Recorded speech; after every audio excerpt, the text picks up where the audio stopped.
martyrs as a result of being brought up in a cult. In their own words, their upbringing was JYNXT, and have now formed a band of that exact name, as Piers Hopkirk now reports. For many rock and roll children, simply having a famous name has been enough to guarantee success.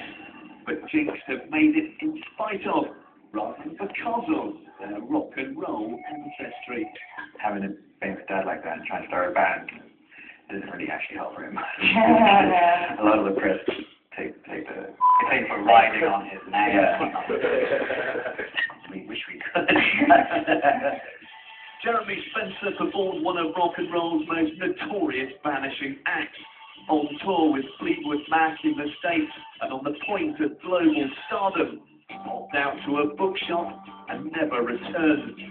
Spencer had joined Free Love Sex, the Children of God, and remains with them to this day. Far though from being a proud father, he warned them off the business he so dramatically dropped out of.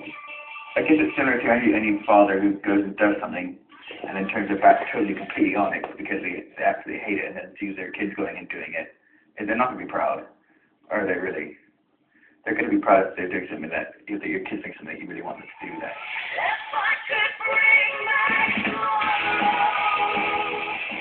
JYNXT's single Bring Back Tomorrow has just been released.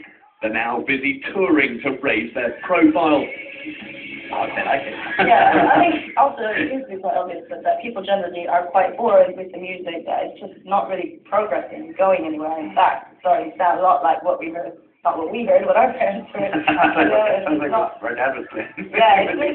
evolving or going anywhere, and I think a lot of people that understand that and are really appreciative of what we're doing exactly because we're not afraid to just experiment. Defy the critics and carry on doing what we're doing. A band who've inherited a famous name, anxious to make a name for themselves. Piers Hopkirk, London Today. Some more showbiz.